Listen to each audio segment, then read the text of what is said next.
interrupt. This is when the live stream is like I put it live, so you're kind of in the frame. But yeah, just so yeah.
It's already going. Oh, but I wrote a message in the chat that we're beginning shortly. Thank you. literally I've never felt like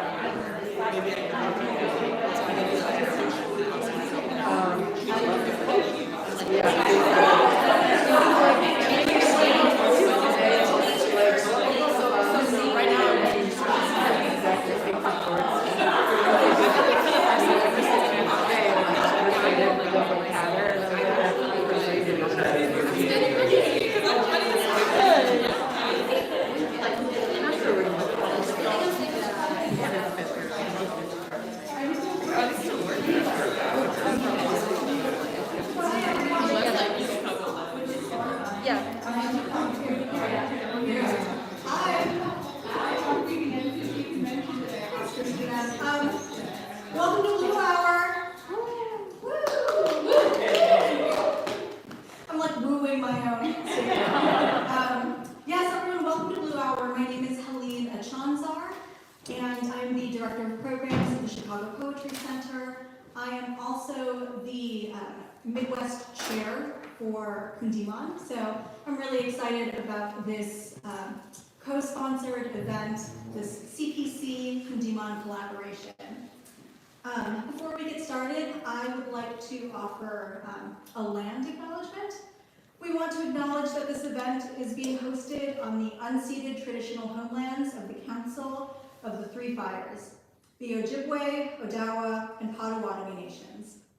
Many other tribes, such as the Miami, Ho-Chunk, Menominee, Sauk, and Fox, also call this area home. The region has also been a center for Indigenous people to gather, trade, and maintain kinship ties. Today, one of the largest urban American Indian communities in the United States resides in Chicago, and they continue to contribute to the vitality of this city and to celebrate their heritage, practice traditions, and care for the land and waterways. We invite you to explore the unceded homelands on which you find yourself as well, and to take this moment to honor all who came before us, the Indigenous peoples displaced by colonization, as well as those who built this country through uncompensated and compulsory labor, those enslaved and those oppressed. Finally, we honor those who came before and those who continue to live on this land as we hold this shared space for art and expression. Thank you. Just a little bit of information about the Chicago Poetry Center. Our mission is to connect people to poetry, equitably engage poets with communities, and foster creativity and literacy in the city and beyond. There's lots of information about our programs, including our free resource for 2nd through 5th graders, called Queen Z's Poetic Adventures. It's a really fun 5-episode series that takes us to a magical world where we get to write poetry as children and with children. And you can also learn about our residency programs, our pop-up programs in schools, critical conversations, anti-racism, and all of our other programs. There's more information in the lobby and also at our CPC table. A little bit of information about Kundiman. Kundiman is a national organization that is dedicated to nurturing generations of writers and readers of Asian American literature. Kundiman creates a space where Asian Americans can explore through art the unique challenges that face the diaspora. We see art as a tool of empowerment and education and liberation.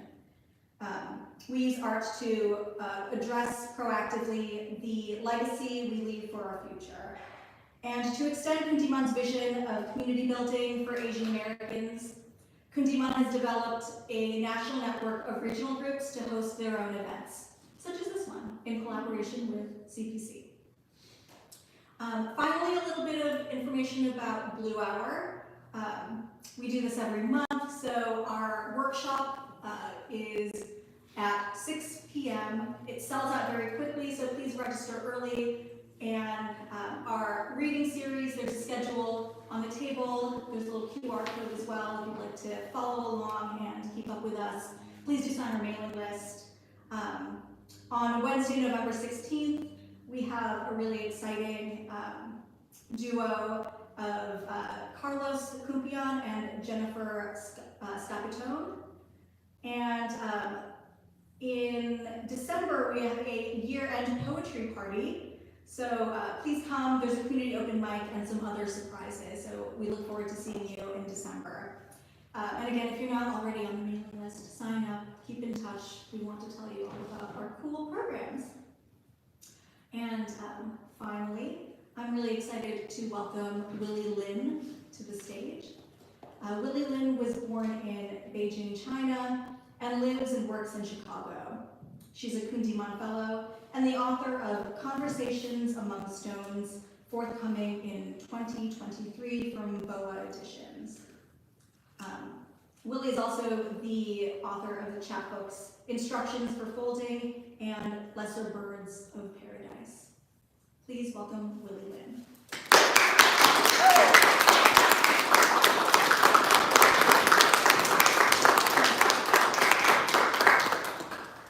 Hi everyone. Is this right? Thank you, Helene, and thank you, Dipika. It's such a pleasure to be able to share this occasion with you. And thank you to Chicago Poetry Center and Kundiman West for making it possible as well. I'm gonna read some poems from my forthcoming book, A Story Ending with an Offering. No one wanted to do it. No one wanted to look at a thing so large, helpless to die or live, not knowing what to ask for itself, to imagine an after, even less how to change it. Because they had all imagined themselves gentle, no hunter, no wolf among them. They wanted it to return to where the crease of woods began. The woman, she walked from her car to kneel next to it, stroked its back as if it were a domesticated thing, its wildness humbled, comforted by her touch. And one man, he thought he would do it. He had a knife. He would go behind it, hold it, almost an embrace. Just then, it lifted its head, its neck, to look around, and tried as if in one motion to begin to stand. Because what came to the middle of them. Because what came to lay claim. Because they feared weakness, held themselves at a remove, shrank from weakness as if it would leave a mark on them. They did not know how they were to begin. At the beginning, they thought because it was asked of them, they would give it. The light was white and hot, and the woman thought, there is no brightness without burning. And the other man, older, thought of the scene in past tense, thou. He will use it like the living word pointed skyward, the warm neck wavering between majesty and ruin. The road was rough, ruined, like a wall painted over too many times. In his work, it has not meant the same at the end as at the beginning. So what remained must be to uncover, to release. They wished it could, why not, have been a piano, an old shirt. But it had to be something inhuman and living, ugly premonition.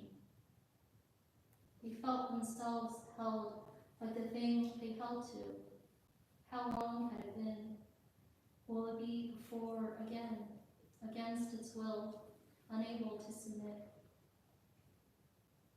They hoped, like anything released, it will go a long way. It will go beyond their belief, their seeing. It will go on, no possibility of return, as if that were not the fate of all things. Of course, the world will shatter for them. not far from myth, where I watched them finish it, tried to follow their movements. So often, what is taken from the day is not what is given. In time, the whole of night will fall. Some heaviness will precipitate to the bottom of them, like in a silly science experiment in school. What was insoluble, what is contained in the memory, replaced particle by particle, while the night became soft as flesh, plain as a glass of water. To you and for you. In the dream I was abducted, I thought sleep would save me. That's how dumb I was, how mulish. I thought my sleep would stop them. When the man whispered in my ear, if you so much as make one sound. The words were so soft, I tried to pretend I hadn't heard him, and his warm hand across my face hadn't disturbed me from sleep. I thought of bees locked in amber, the curlicues of their antennae inert, observed in attention. I thought hives must be fear in miniature, a swarming of infinitesimal hooks and combs with its own scent and rhythm. Who was I? I knew I was useless, incapable in that moment of acting even to save myself, or even wanting to. I wanted to sleep until the danger passed, as if it were separate from me.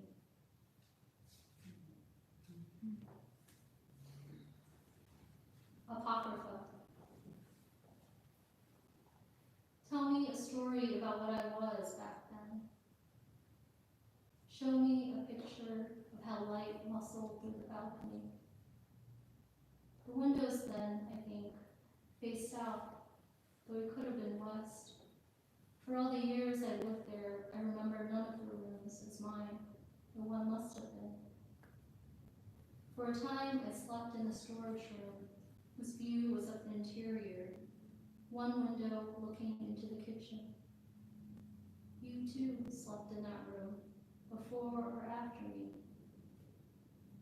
I have always regretted it, you would say years later, when we're again almost strangers. In anger, I had ripped the pages of your notebook, and you struck me. I'd long forgotten, though when you say this, it has for me the clarion call of truth.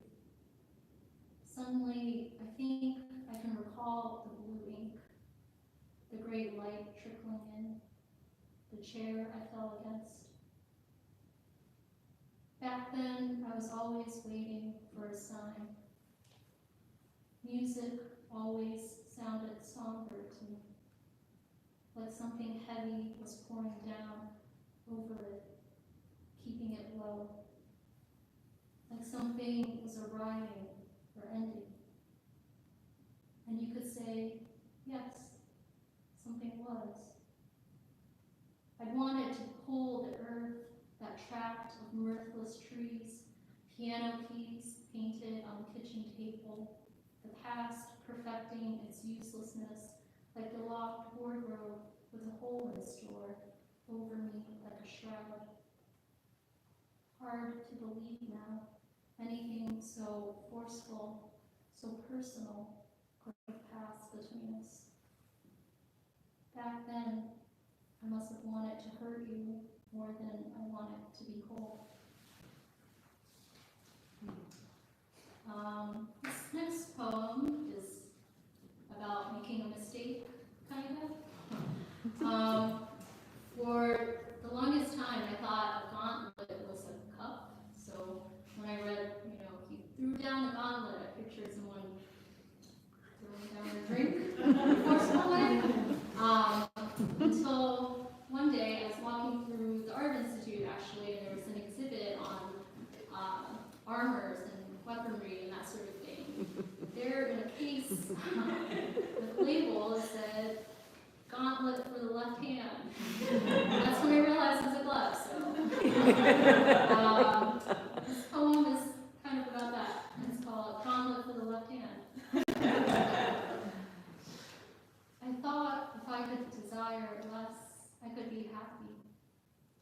moving toward an idea, a gesture like a field of wild grass bending in unison.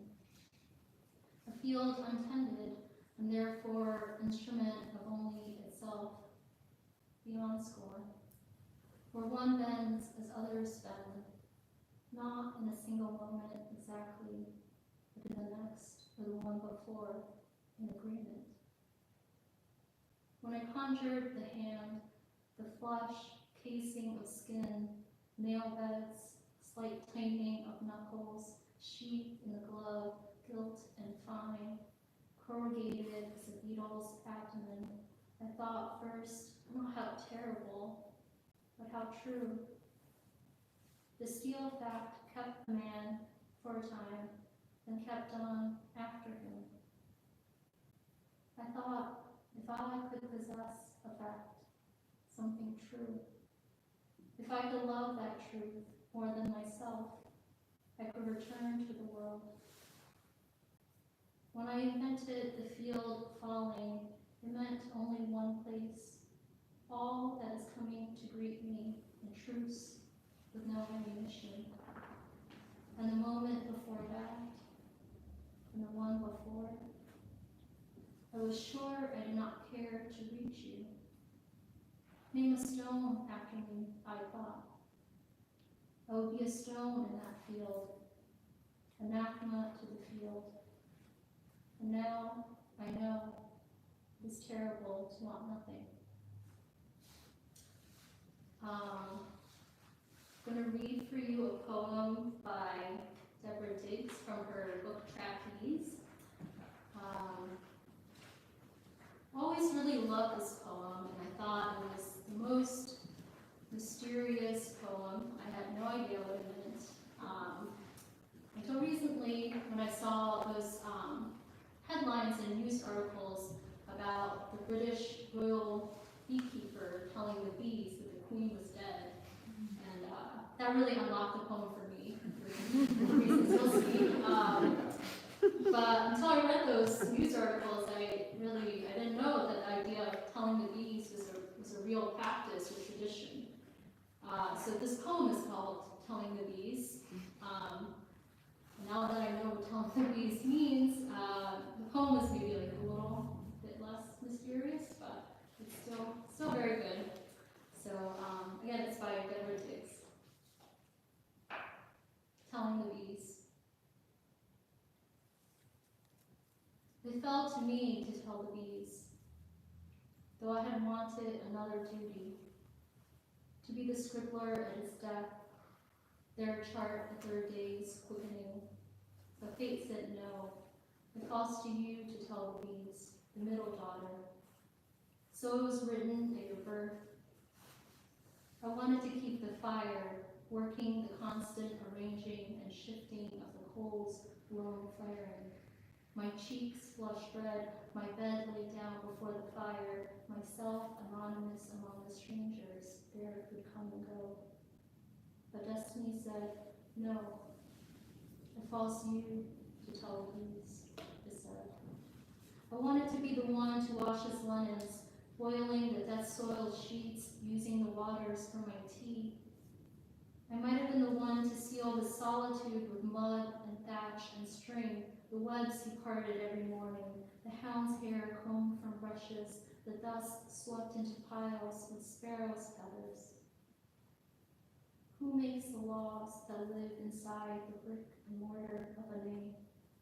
Selects the seeds, garden or wild, brings forth the foliage grown up around it through drought or blight or blossom, the honey darkening in the bitter years.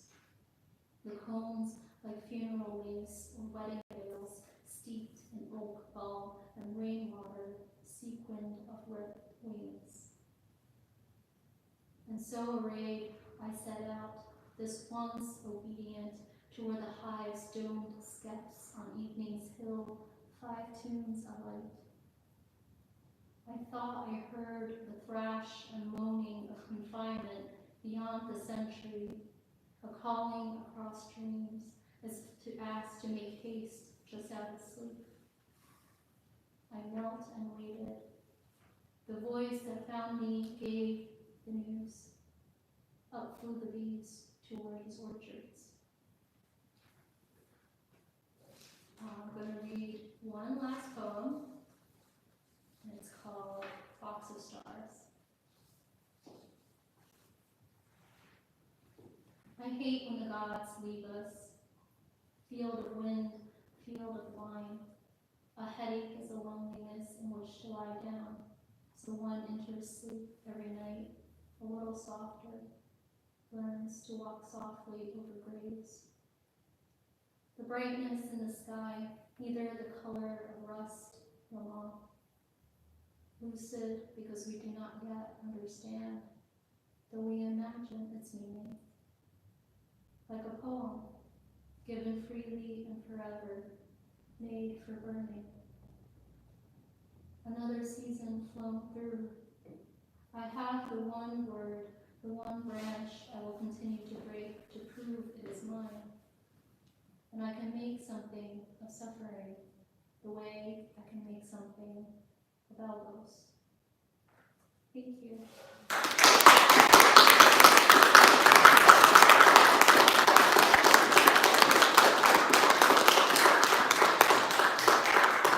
Thank you so much, Willie.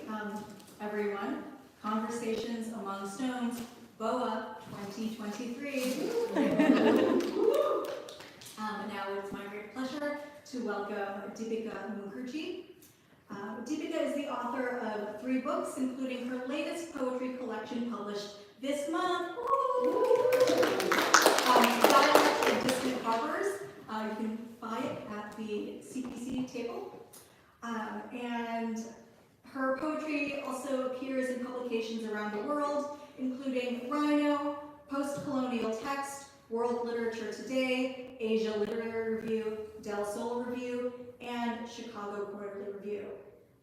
She is the recipient of a 2022 Esteemed Artist Award from DCASE and from the City of Chicago.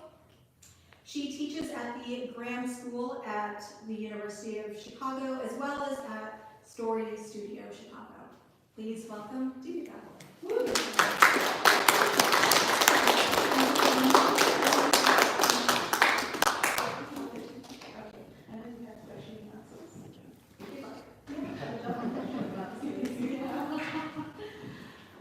Hello everyone, I'm so delighted to be here today and read for you all.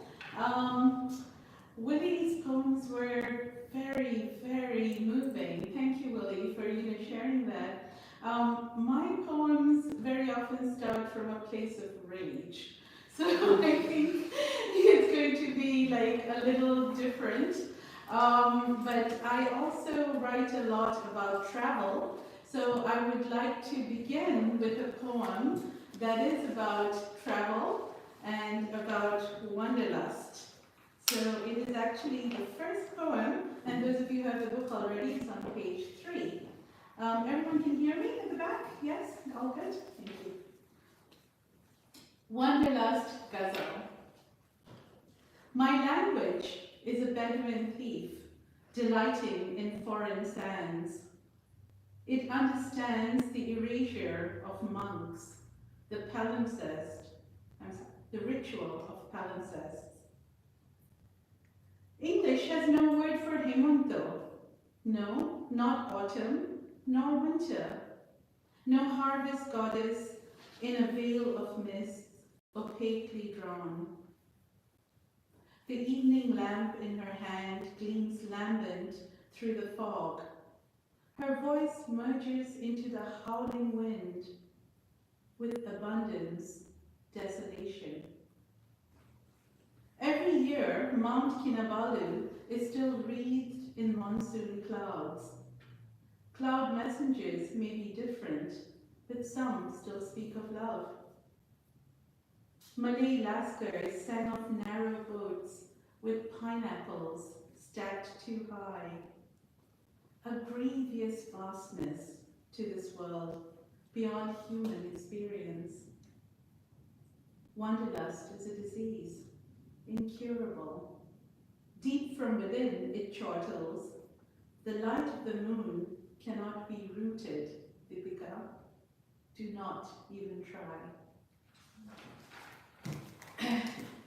Thank you. I think I am very sort of reluctant to say that I am a fiction writer or a poetry writer because I grew up in a Bengali family where Rabindranath Tagore, some of you may be familiar with his works, won the Nobel Prize in like 1920s.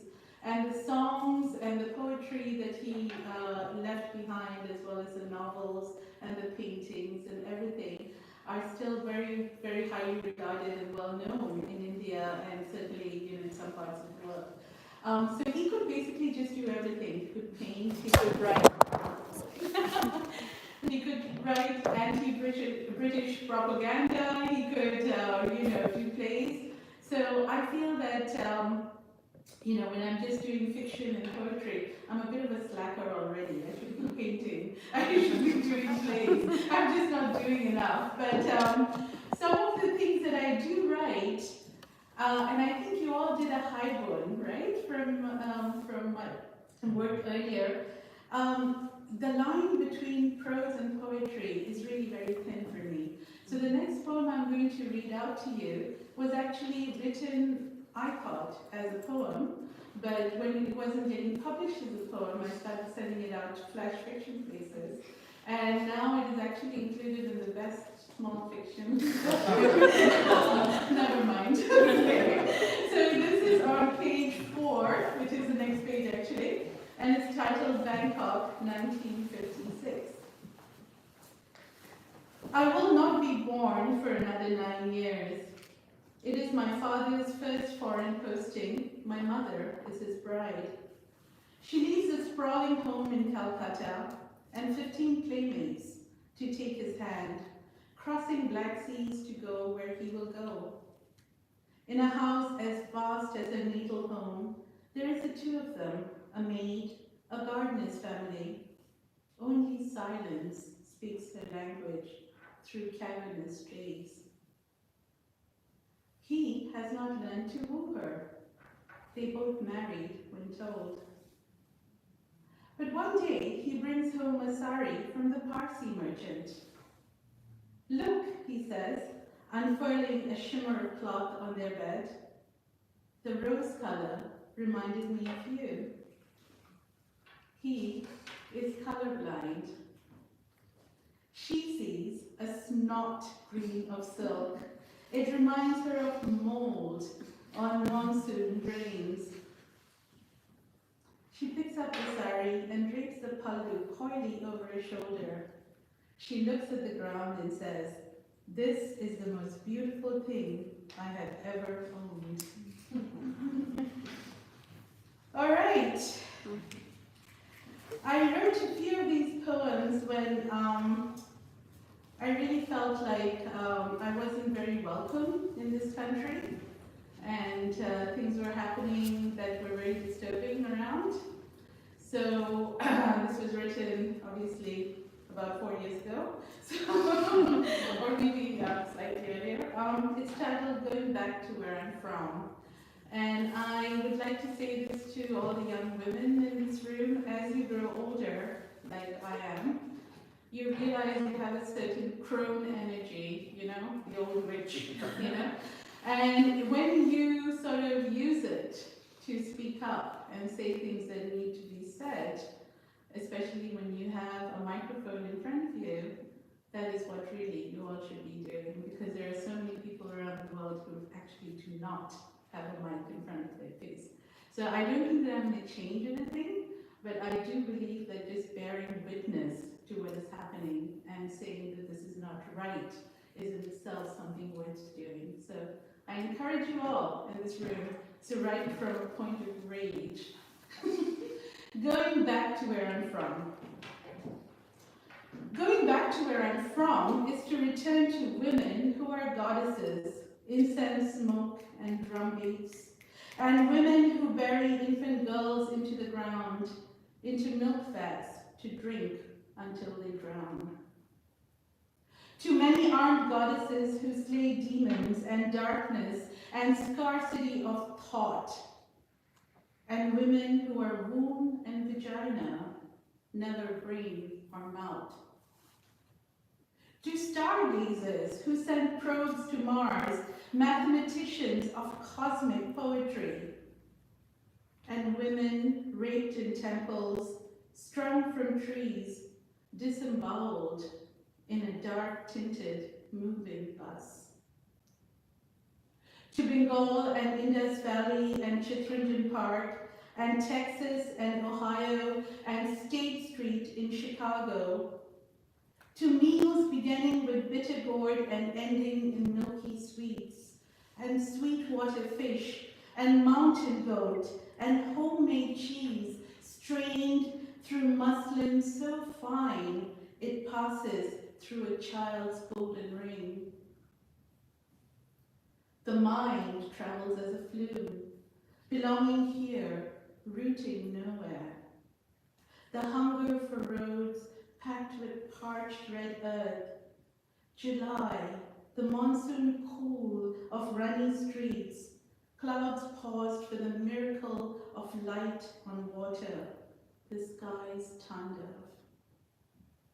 Rains feel amniotic as the nomad breaststrokes through alien streets for electric air, even as a belligerent hunger pushes the boat away from shore.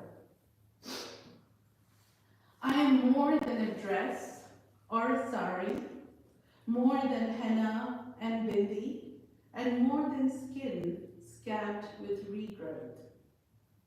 Still so far to travel, higher to climb, so much to uncage. Thank you. All right, let's see.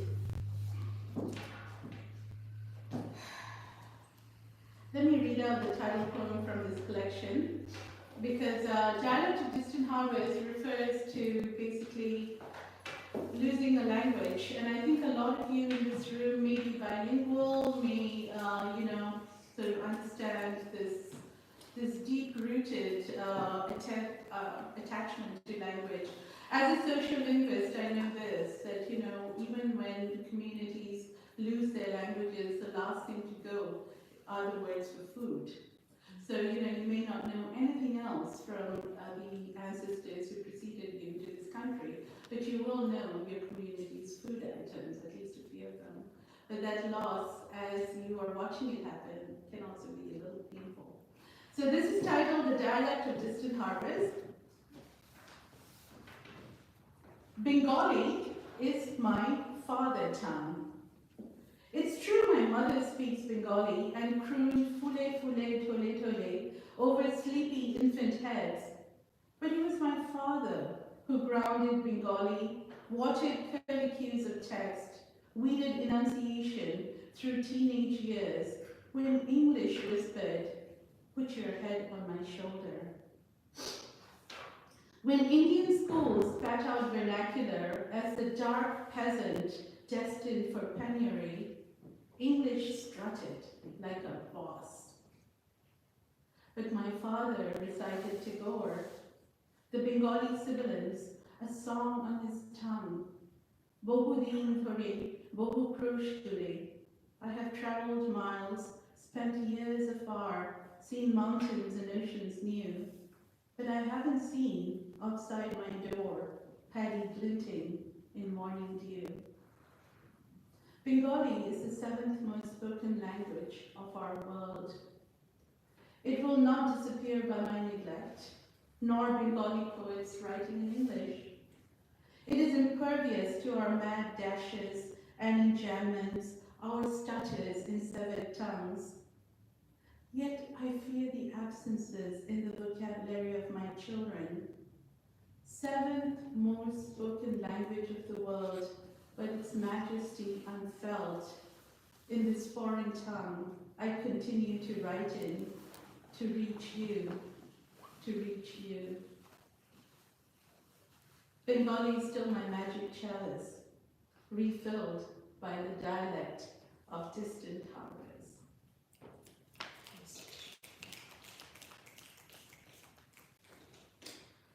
Okay, another angry current poem. Everyone ready? Okay. All right, let's find this one. It's titled Learning Not to Apologize, and it's on page 49.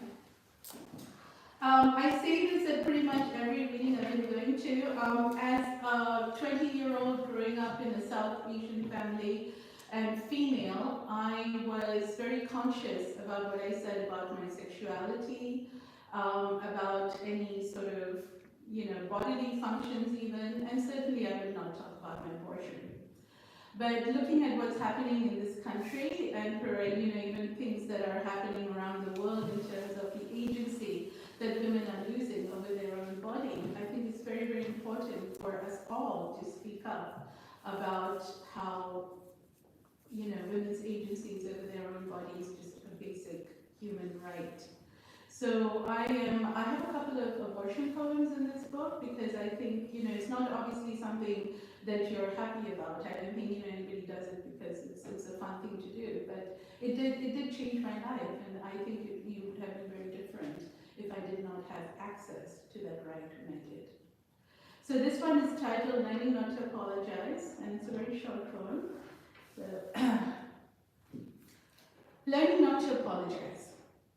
In a clinic in Kuala Lumpur, a nurse wiped away my tears. I was unable to move. He asked, "Do you want this?" I didn't call my mother. It was my secret for too long, until it wouldn't contain itself. Words like the seepage of blood, resolute on release. Until the night I told my son's story, my boy's uncomprehending, warm weights in my arms, the night abuzz with tropical fecundity, a jasmine susurration in the breeze, perfuming the vastness where nothing is still, nothing unchanging, nothing ever truly gone. Okay, I think I am almost coming to the end of thing, and I really would like some time for you all to ask and answer some questions. Oh, let me do maybe two more. Yes, yeah, if we can. I would like to take you to Bhutan, which is an absolutely magical place on earth, and I think that they are doing a wonderful job of restricting tourism so that it's not like overrun by people. And I was lucky enough in I think about almost 10 years ago, when my first novel was being launched, to be invited there for a literary event, and I went there. And again, there's all these wonderful things that happen when you travel, the connections you make with people, and I hope this poem brings you as much joy as it does me. It's titled Mountain Echoes. In Bhutan, the mountains call, it's on page 70. In Bhutan, the mountains call with peals of prayer bells, mantras chanted by brooks, as pilgrims trek a weary path to the Tatsang Zong, where a holy man soared to heavenly heights on the back of his woman tiger. Legends spring from rocks here of the eternal through ambrosial waters. The Buddha looms large in Bhumishvara Mudra, touching earth, rooted here. Yellow tachas in the red shade of spinning wheels mingle cremated ashes into dusty clay. Flags flutter a rainbow salvation as two little girls, like kittens in the sun, settle next to me on the white rock. The older speaks haltingly, the younger not at all. Yet we play scissors, paper, stone. They teach me Zonka, Gimse Do Shoko, grabbing hands to cut, cover, and swallow whole. It's a language of flashing fingers, palms turning black and white, Navya carp, human babble jostling in amity. I want them to win, to always reach out with such grace, such openness, to gesture of crows, spiders, horses, to encapsulate a living world in such mellifluous hands within tiny folded palms. Their laughter peals like prayer bell over these sheer cliffs, kissed by moist clouds, drenched in holy waters. Okay, my last poem. I don't know how many of you know pantuns. Do people, does anyone here know pantuns? Okay, so pantuns are a form of Malay poetry, very, very old, and some of them are actually anonymous. They don't even know who wrote them, and they tend to be in like short couplets that rhyme, and then there's a twist right at the end. So what I did for this poem is, I have a lot of ties to Malaysia. My husband is Malaysian, and I love Malaysia for various reasons. I took a lot of these pantoums and I put them into this poem. It's not a rhyming poem, but some of the imagery is very, very Malaysian and from pantoums. So I hope you enjoy this. It's titled Aphorisms from the Malay Archipelago, and it's on page 74. It's the last poem in this collection.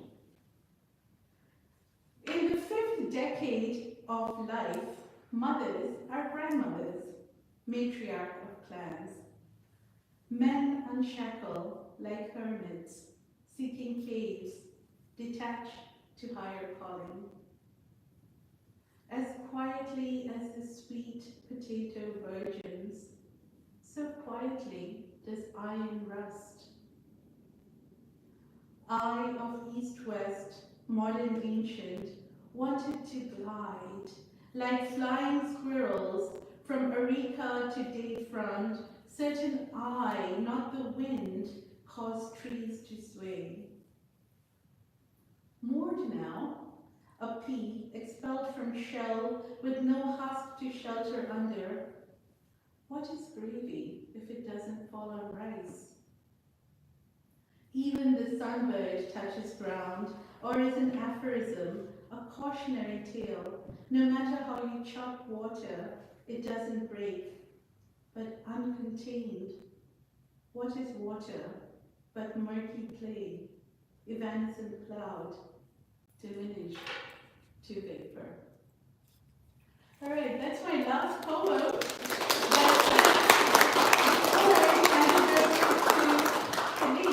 I just wanted to talk a little bit about my cover, if that's okay, Lily? Yeah, this is a drawing by Gladys Simpson, who is an artist who is based in Indonesia and Malaysia. She does both. And this is from a painting by M.F. Hussain, and those of you from the South Asian continent may know M.F. Hussain. He is like one of the most famous painters that we had out there. And the reason I saw this at all is because the Art Institute in Chicago had an exhibition where they did these triptychs. And the reason I wrote this is M.F. Hussain was basically hounded out of India and died in exile. There are a few poems that address anti-Muslim sentiments rising around the world, and this is one of them, and it's titled Sempiternal Fire. And again, I just think that these are the sort of things that we should be talking about, because religious fanaticism is just so scary wherever it happens. So thank you for listening, and thank you all for being a great audience. Do I take questions, or do I just sit down? We have time for a couple if you'd like to. Sure, I love questions from the audience. All right, bring it on. And thank you. I mean, this is the first time anyone's done sign language, thing for me. So I am just so thrilled. Yeah, thank you. Okay. So, any questions? No? Everyone's stumped? Okay, yes. Can you talk about how you got started in poetry? Yeah, poetry is actually something that I feel has never abandoned me, instead of the other way. My father was a diplomat, so basically we traveled all around the world, and sometimes literally, I would not speak the language of where I was going. But poetry, I had my first poem published when I was about 11 years old, and this is not a big deal because it was in the children's page of a newspaper in Wellington, New Zealand, and everybody did awful poetry, so please don't ask me. I do have a poem, but no, I'm not going to, read it out. I say it out right now. It was my first validation as a writer because, you're 11 years old and your aunties and, people are like, oh, we saw your little thing and you just think you're really big. And I think that in my 20s as well, because I was doing a PhD and I had my 2 sons, I had no time to do anything, but poetry kept coming to me. So I would say that it's really, I feel very blessed in a way, and poetry usually comes to me as an image. Like the poem that I read out about my parents, before I was born, that literally just came as an image of them because I'd heard stories about his colorblindness and things. So, of course, not all poems are like this. Some of them might take years to write. You keep chipping away until you, publish it somewhere. But yeah, that's my story of poetry. Thank you. All right. Anyone else? All right, yeah, go ahead, Chris. Yeah, could you speak a little bit more about your relationship with language? Yes, I am a social linguist by training, so I got into, but I have to tell this anecdote because people usually also really love it. Because I didn't get into a social linguistics degree because, I'm smart or anything like that. But, when the grad students were hanging around and I was doing literature, somebody in linguistics said, if you do dialects and language planning sort of things, then the worst places where you have a conference is Hawaii. Otherwise, it's like Fiji, or it's like here. So I was like, oh, sign me up. I'm going to do social linguistics. So that's not actually true. They do have, social linguistics conferences all over, and but my relationship to language, when I was very young, I think I really fought against my father insisting I speak Bengali. So whenever we used to go back home to India, he would enroll me in these vernacular schools, which were like not considered as happening. And I was like one of those people that would have to wear more traditional clothes. And I hated it. When you're a teenager, you're like, this is of no use to me.